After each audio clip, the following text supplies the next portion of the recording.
In a previous video, I've talked about setting a minimum budget on prices that you quote as a videographer. That's so you're not taking on those micro budget things that can get in the way. Here's a question that came in. David J. Scott says, as a beginner, I was just approached by a company that wants to do a 45-second marketing video they can put up on sites like Instagram, Facebook, and the alike. He goes on to say, I gave a range between $350 to $500 depending on the video.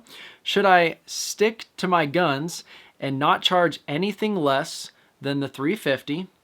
Or should I lower that for the sake that it's going to be a shorter video? The quick answer is if you decide on a project minimum, you need to stick to your guns unless you're wanting to do something special for maybe a friend or family member of some sort.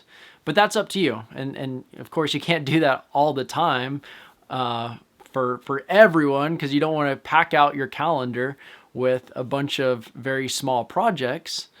Instead, you do kind of need to stick to your guns if you are going to set a project minimum. Currently, my project minimum is $800. That means someone could approach me to do a very simple project that only takes a couple hours to film and edit, but I still quote the videos starting at $800.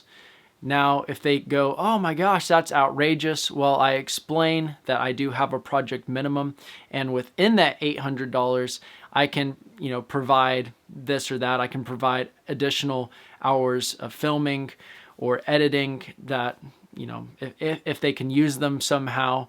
But I just don't take on any projects that are very, very small. And your project minimum, if you're just starting out, it could be $50, it could be $100, whatever you're comfortable with starting out. You do have to stick to your guns and be fair across the board. It doesn't matter who the customer is that you're talking to.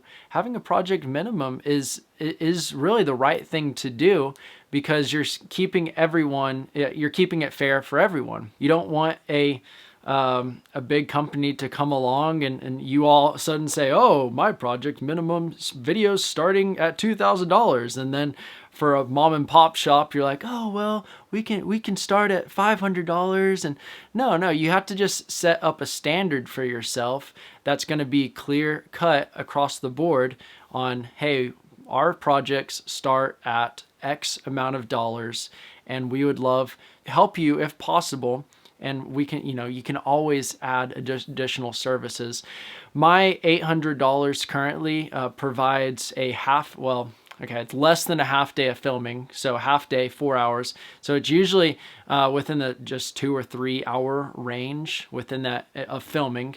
And then there's very basic editing involved within that. I mean, it's still going to be an amazing video, and the ROI on that $800 video project is going to be great and very nice, but I'm not over or undercharging, which is really the fear that we all have as creatives. We don't want to charge people too much, but we don't want to undercut ourselves and get less than the value that we bring to the table.